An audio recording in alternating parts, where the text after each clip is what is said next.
क्या आपने कभी सूर्य की आवाज को सुना है? आखिर कितनी धमाकेदार आवाज होती है सूर्य की। लेकिन सूर्य के आसपास तो एटमॉस्फेयर ही नहीं है और आवाज को ट्रैवल करने के लिए किसी माध्यम की जरूरत होती है, तो फिर सूर्य की आवाज हमें सुनाई कैसे दे सकती है? आपका सवाल बिल्कुल सही है, लेकिन इस सवाल का जवाब भी आपको आज के वीडियो में मिलने वाला है। दोस्तों, सूर्य हमारी पृथ्वी से 15 करोड़ किलोमीटर दूर है। इसके बावजूद ये हमेशा हमारे सामने ऐसे दिखाई देता है जैसे वो हमसे कुछ ही दूरी पर होगा। लेकिन अगर आप इसकी सच्चाई जान जाओगे तो आपके होश उड़ जाएंगे, क्योंकि सूर्य में इसमें हमारी पृथ्वी जैसी 13 लाख पृथ्वी समा सकती है। अंदाजा लगाइए कि कितना विशाल है। इतना ही नहीं, सूर्य से हमेशा करोड़ों परमाणु हाइड्रोजन बम के बराबर एनर्जी अंतरिक्ष में बाहर निकलती रहती है, जिसके कारण सूर्य के कोर का तापमान तो करोड़ों डिग्री सेल्सियस में चला जाता है और उसके सरफेस का तापमान भी हजारों डिग्री सेल्सियस में है, क्योंकि इसके चारों ओर एक बहुत ही जलता हुआ घना गैसों से भरा वातावरण मौजूद है, जिसमें हमेशा बड़े बड़े तूफान उठते रहते हैं, जिन्हें हम सोलर तूफान कहते हैं।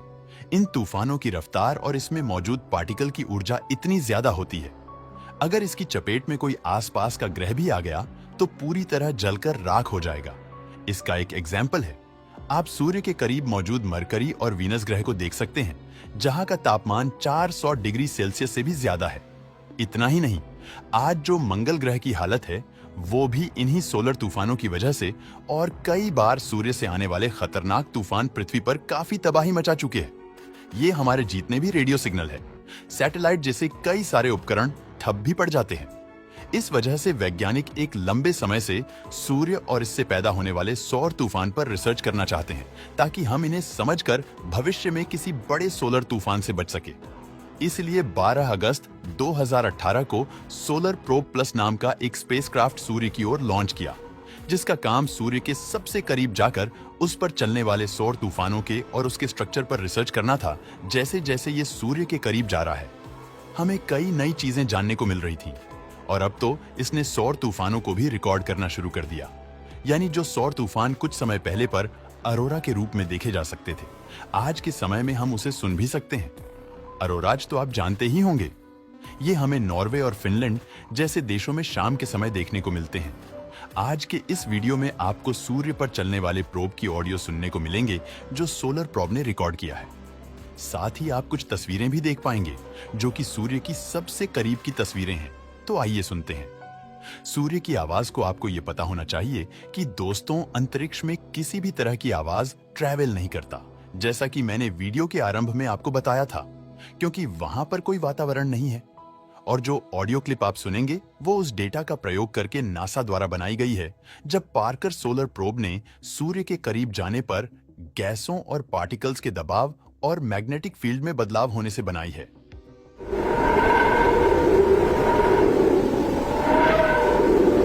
प्लाज्मा और इलेक्ट्रॉनिक पार्टिकल्स के दबाव में होने वाले परिवर्तन को रिकॉर्ड करके बनाई गई है। बिल्कुल ठीक वैसे ही जिससे आपके घर में रखा हुआ लाउड स्पीकर बनाता है। इसके अलावा आप जो वीडियो देख रहे हैं, ये भी सोलर प्रोब द्वारा रिकॉर्ड की गई है। इसमें आप सूर्य से निकलने वाले पार्टिकल्स को काफी तेजी से बाहर जाते हुए देख सकते हैं। वैज्ञानिक का कहना है कि इस ऑडियो में जो आवाज ऊपर और नीचे हो रही है, ये सूर्य के वातावरण में मौजूद गैसों के दबाव में तेजी से होने वाला परिवर्तन है। यानी कि ये परिवर्तन है बहुत ज्यादा फास्ट है। ये हमारी दूसरी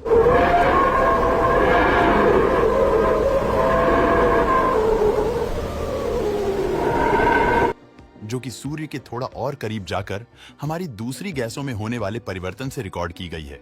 और ये भी काफी ज्यादा अजीब डरावनी आवाज है, जो कभी भी बहुत कम हो जाती है और कभी भी बहुत तेज हो जाती है।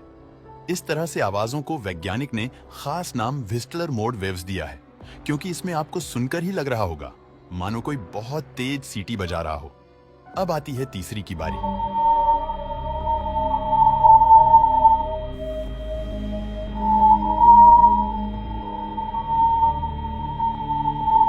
अभी आप जो शांत और तेजी विसल जैसी आवाज सुन रहे हैं, ये सोलर प्रोब द्वारा रिकॉर्ड की गई है।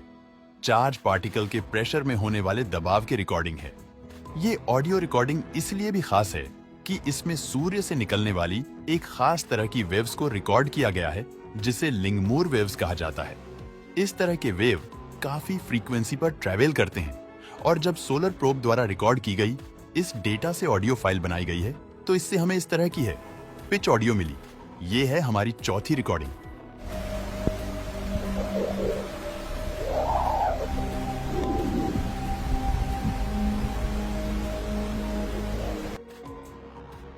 ये बात सूर्य से निकलने वाले सोलर तूफानों के खास तरह के डिप्रेसिव वेव से पैदा होती है।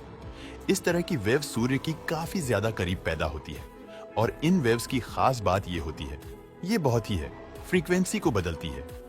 वैज्ञानिक का ये भी कहना है कि सूर्य पर चलने वाली सौर तूफानों पर चलने वाली ये फ्रीक्वेंसी वेव है जो अगर पृथ्वी तक पहुंचती है तो इसके एनर्जेटिक पार्टिकल के इलेक्ट्रॉनिक सामानों के लिए काफी घातक साबित हो सकते हैं।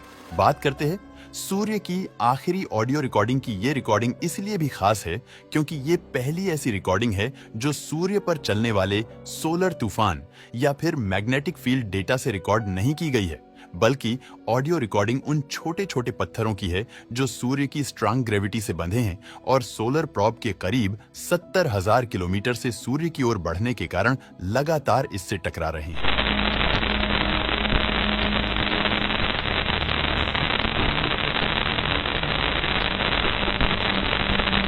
ये जो अभी आपने आवाज सुनी, छोटे छोटे डस्ट पार्टिकल के पार कर सोलर प्रोब से टकराने की आवाजें हैं। अगर वैज्ञानिक की माने तो जितनी तेज रफ्तार से डस्ट पार्टिकल सोलर प्रोब से टकरा रहे हैं, ऐसे में अगर कोई दूसरा स्पेसक्राफ्ट होता तो अभी तक खराब हो गया होता। लेकिन पार्कर सोलर प्रोब को खास इसी तरह की कंडीशन में रहने के लिए बनाया गया है, इसीलिए लगातार इन पार्टिकल्स के टकराव के बावजूद अपनी डेस्टिनेशन की तरफ बढ़ रहा है और जल्द ही ये सूर्य से और भी ज्यादा करीब पहुंच जाएगा और हम फिर सूर्य के सबसे ज्यादा करीब आवाज और तस्वीरें देखने को मिलेंगे। आपको क्या लगता है, क्या भविष्य में हम सूर्य के रहस्य को समझ पाएंगे? हमें कमेंट करके जरूर बताना।